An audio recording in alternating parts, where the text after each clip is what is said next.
Hello, everyone. It's Monday, October the 3rd, which is crazy that we're already in October. I wanted to give you a little tip, a business mind tip to help you in your careers after you leave TCL or help you in your current career. Okay, what I want to talk to you about is it's called emotional intelligence. And this has nothing to do with going to therapy. It has nothing to do with having a psychiatry, anything like that. What it has to do with is being able to balance your emotions in the work environment. Prior to my emotional intelligence training, I realized I did not handle situations professionally.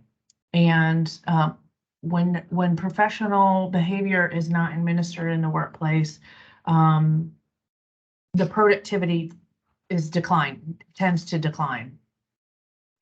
So while I could talk about emotional intelligence for years, I'm just going to give you a quick overview. There are some assessments that we'll be able to take this semester. I've been trying to find free assessments, but I can't seem to find any, but we'll work on that. Until then, I wanted to give you this little tutorial on emotional intelligence in the work environment. So some of you might be shy, some of you might be aggressive, some of you might be chatty Cathys. We might have some narcissists. We might have, different types of personalities.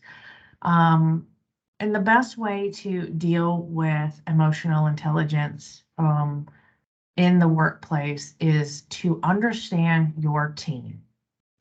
Everybody has things that motivate them. Everybody has hot buttons, meaning there are things that drive them crazy. And I'll give you, for instance, one thing that drives me, a hot button for me is entitlement. I think I may have mentioned that before. People who think that they're owed certain things when they haven't put in the work. I have tried to change my vocabulary and saying, instead of myself saying, I deserve this, I say, have I earned it?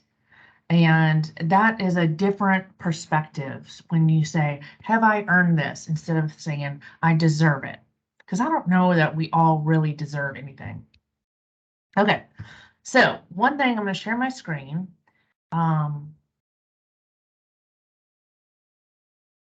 Okay, here we go.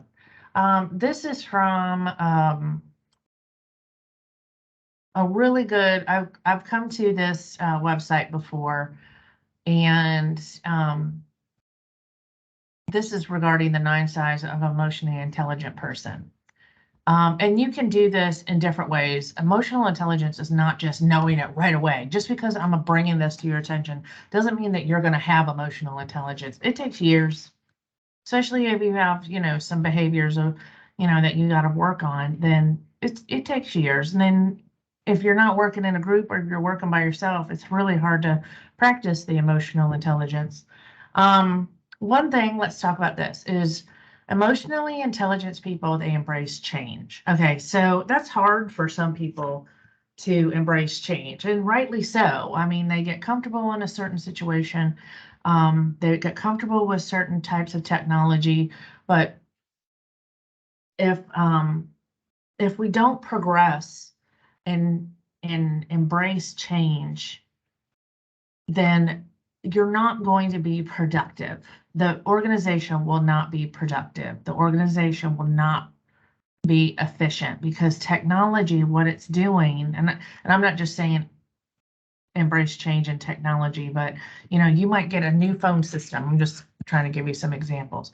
You might get a new policy, and the policy has something completely different. There's 2 things to look at. One, let's just say you get a new phone system. Well, you know what? Office phones can be a pain.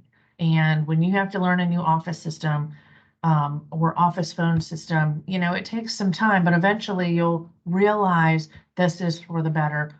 All technology is trying to make things easier, faster, and save money. And I want you all to understand something. when there's a technology change, remember, you're taking on a new technology. You're not going to be doing the old one. So in my experience, and when I've had to implement change, when I've had change management responsibilities, and the feedback I would get, or the resistance that I would get of change, you know, I would get the first thing they'd say, "Oh my God, you're adding so much more work." Well, you're only going to be doing this new process. You're not going to be doing the old one too. It's a brand new process. So the old one will go away. The old one takes you 4 hours to do, hypothetically. The new process is taking you 2 hours to do. So really, I'm saving you 2 hours. So if, as long as you try to open your mind and embrace change, I'm not saying it's always going to be better, but take my Blackboard Ultra, for instance. For the most part, it's working great. We're having some issues with the grade book, but I feel confident that they'll get there. If the rest of it's pretty easy, they'll get there. It doesn't have to be all at once, but I don't fear it. And I don't resist it. I give my opinions and I give it to them professionally. And that's it. But and like it says right here, our brains are hardwired to preserve routine. That's just how we are. But if we overcome the routine and realize that we need to evolve and experience as much as possible, you will be able to embrace change forever. All right, strong sense of self-awareness. Okay, now that one's difficult because I feel like the older you get, the more self-aware you get. Prior to me doing emotional intelligence, believe it or not, I used to be a little bit more aggressive in management. And I would say, you have to work faster, you have to work faster, you have to work faster. This is, why can't you work faster? Well, not everybody works faster. And honestly, working faster may lead to mistakes. So I realized that about myself. And over time, I started to make changes and realize that the coworkers maybe were able to work at a better pace than I was. So I found some self-awareness. The other thing is self-awareness is I I was on an executive team. Anybody who works with an executive team, you realize that leadership, they get tasked with a lot of responsibilities.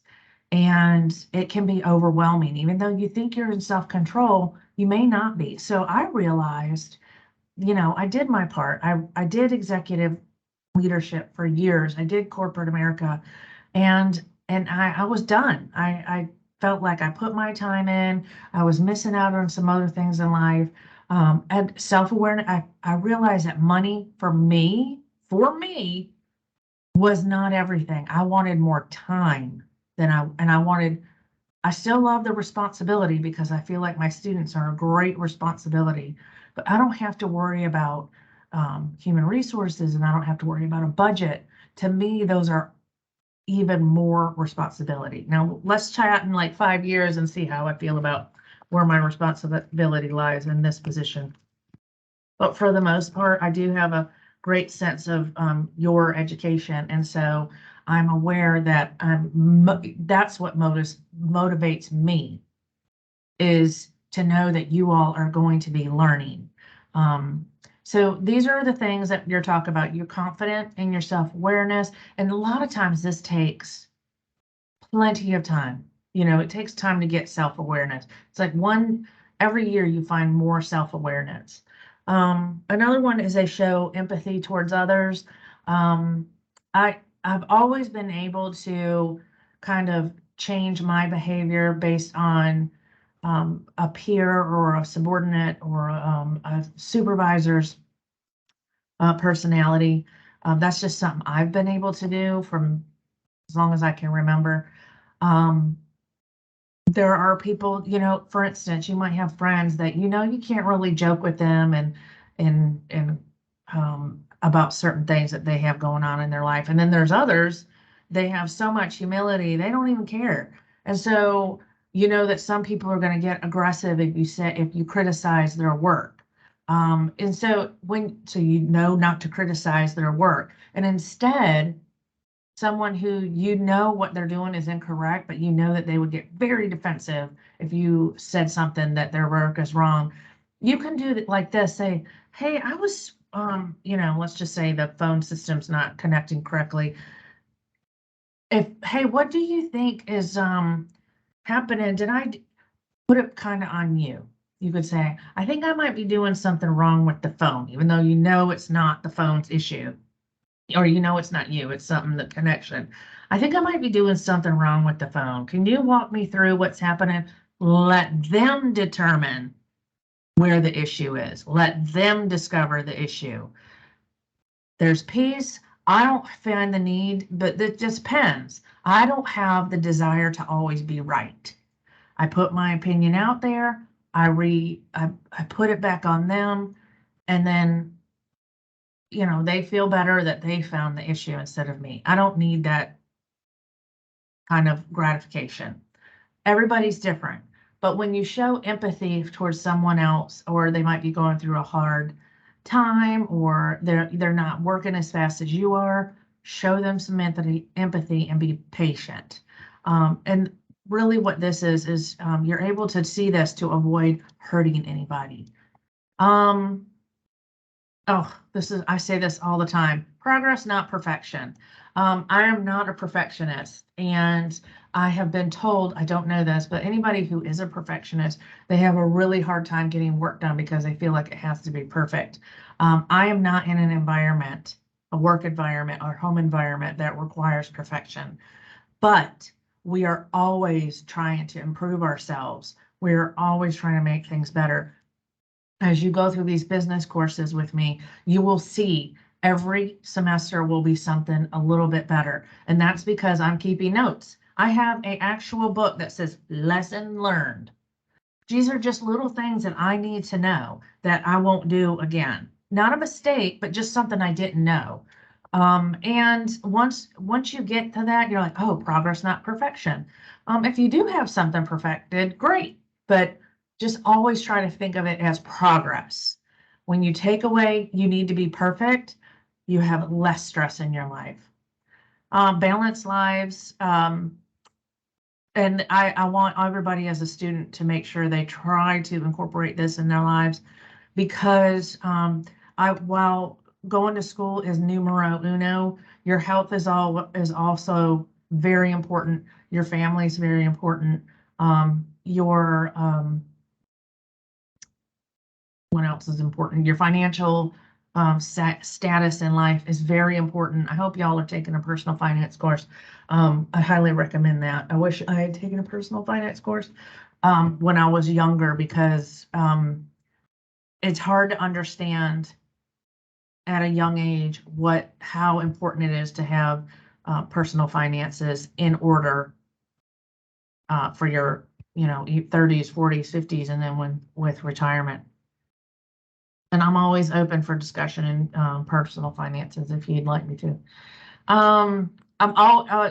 Emotional intelligence people are always curious and eager to learn. And what I have noticed with the students this semester and last semester is that everybody is curious and eager to learn, and want to make sure that they're successful, which is fantastic. I hope that no one out there, any of the students are stressing over these courses. If you are, I want to talk to you about it, because I don't feel like you should stress with these courses. We could talk about ways to help you with that if you need to. Emotionally intelligent people aren't controlled by their ego. And how do you know if you have a large ego? That could be a whole other lesson. And some of you might have an ego that's getting in the way of being emotionally intelligent. And if you think you might have one, do some research on it. And you can take small steps. One is listening to other people's opinions. They might not be yours, but what happens is if you feel that your opinion is better than someone else's, that's ego. Everybody has an opinion. I'm not talking about facts, because the facts could be just blatantly wrong. And also delivery. You want to make sure you deliver it professionally. But if someone has an opinion about something and you have an opinion that contradicts their opinion, it doesn't mean that yours is better. It just means that they're different. So just remember that. And that's why this is an emotionally intelligent person. Let go of the ego and realize everybody's going to have their own opinion. Emotionally intelligent people are grateful for what they have and always striving to have more success or be successful in other areas, but try to be grateful for what they have. I remember early on in my career, someone had mentioned to have a grateful journal, and I think I did it for maybe like 6 months. After a while, you run out of things to be grateful for, but I'd had a grateful journal and I wrote once a week. It wasn't every day. And I wrote down, these are the things I'm grateful for. And it could be small stuff. I'm grateful for getting a B in this really hard math class. The accounting classes. If I had to take an accounting class right now, I would probably cry. Even though I can do accounting, just the thought of having to do it and meet deadlines with accounting stresses me out. So I'm grateful I don't have to take an accounting class right now. But it is necessary with a business degree, and absolutely necessary. Not just because it's in the curriculum, but even being a business professional for 20 something years, I used accounting nonstop, even when I was in leadership, or if I was risk management, or if I was in not accounting, but HR, always need accounting, always. I just think I am so grateful I don't have to take that class anymore. It's over. Anyway, some people love that, and I think that's fantastic.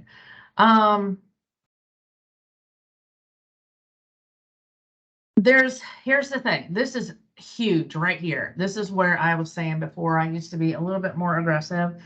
This is a difference. There's a difference, big difference between being assertive and being aggressive. And we can go into, if y'all ever want to talk to me about this, let's talk about it. And this is great. Assertive people are able to advocate for themselves. They do it in a respectful way. Aggressive people are different because they don't have the same control. And I think if you assertive person, right? Okay, I'll give you a for instance. Right now, I'm having a hard time getting, the new logistics program. I'm having a really hard time getting logistics books from the publishers. And I'm not being aggressive about it, but what I am able to say is I have a deadline to meet, and I really need for you to respond to me by tomorrow afternoon and let me know. If not, I will have to go to another publisher because I have a deadline to meet. That's assertive. Aggressive would be, oh my God, what is taking you so long? I can't believe this. I will never use you again. This is ridiculous. Two different ways of communicating. And then the other one, the last one is they're receptive to feedback. This one's hard for most people, even if they have emotional intelligence.